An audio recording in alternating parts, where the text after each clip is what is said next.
काम अर्धवट ठेवल्याबद्दल प्रशासनाला राग आणण्यासाठी म्हणून आम्ही हे करतो. त्याच्यामध्ये काय कोणाचा निषेध नाही, काय नाही, काय नाही.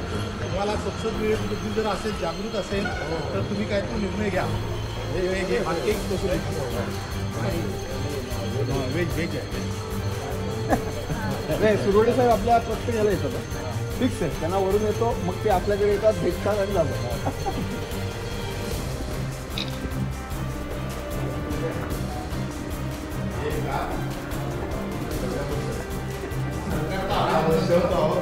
प्रशासनाचं अभिनंदन करतो आहोत.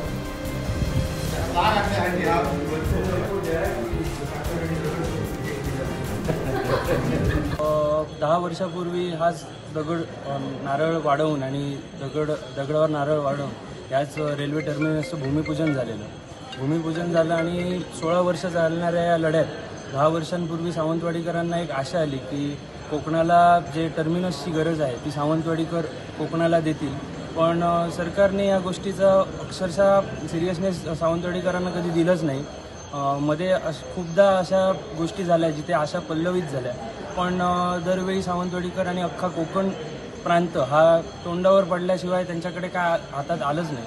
त्यामुळे तोच दगड आता केक स्वरूपी आम्ही कापून सरकारचा जाहीर निषेध करतो की त्यांनी एवढ्या आंदोलनांना, एवढ्या लोकांच्या आंदोलनाला सुद्धा त्यांनी हास्यास्पद वागणूक सरकारने दिली आणि सावंतवाडी आणि कोकणवासियांच्या पदरी उपेक्षाच दिली. त्यामुळे हा दगड स्वरूपी केक कापून सरकारचा आम्ही जाहीर निषेध करण्याचा प्रयत्न होता, जो आज झाला आहे. मागे सावंतवाडी रोड म्हणून तुम्हाला दिसतंय, तिथे अजून टर्मिनस हे लागलेलं नाही आहे आणि पुढेही ह्याच्यापेक्षा गोष्टी होतील. पुढेही लोक असेच ट्रॅकवर येऊन मोठं काहीतरी घडू शकतं हे मागच्या वेळी आम्ही त्यांना सांगितलेलं, पण सरकार त्याचं गांभीर्य घेत नाही आहे. त्यामुळे हा दगडी सरकारला एक दगड असा हा केक होता. त्यामुळे सरकारने या गोष्टीचा लवकरात लवकर विचार करून कृपया सावंतवाडीच्या जनतेला आणि कोकण प्रांतातल्या जनतेला न्याय द्यावा अशी मी त्यांच्याकडे विनंती आहे की कोकण रेल्वेच्या गणेशोत्सवासाठी जे गाड्या अजून सोडलेल्या नाहीत, तत्पूर्वी ज्या रेग्युलर गाड्या आहेत त्यांची वेटिंग लिस्ट बरोबर 8 वाजून 1 मिनिट झाल्यानंतर पूर्ण रिग्रेटला जाते. कोकण कन्याची सध्याची गोष्ट आहे की 1200ची रिग्रेट झाल्यानंतर ती रिग्रेटला जाते. 1 मिनिटात 1200 सीट्स वेटिंगला जाऊन ते रिग्रेट होत आहेत.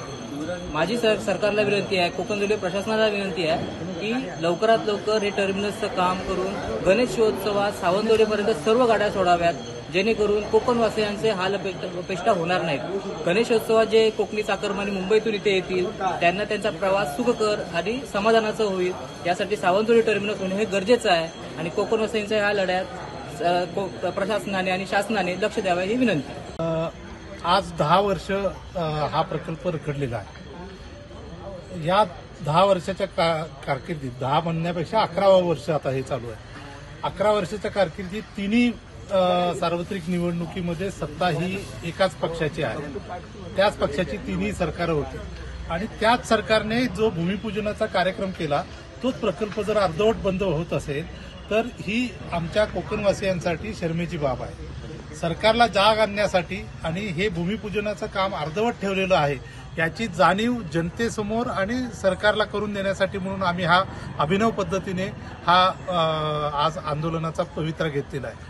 आम्हाला म्हणायचं काय की तुमचंच सरकार आहे, फक्त केवळ एक रेल्वे मंत्री बदलले म्हणून तुम्ही प्रकल्प अर्धवट ठेवता.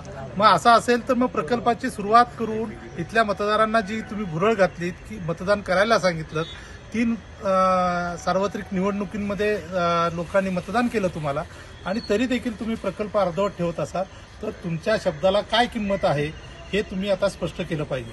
जर प्रकल्प तुम्हाला पूर्ण करायचा असेल तर तुम्ही पूर्ण करा, नाहीतर स्पष्टपणे जनतेला सांगा की आम्ही तुम्हाला दिलेली आश्वासनं ही खोटी होती आणि तुमची आम्ही फसवणूक केली. एबीपी माझा, उघडा डोळे बघा नीट.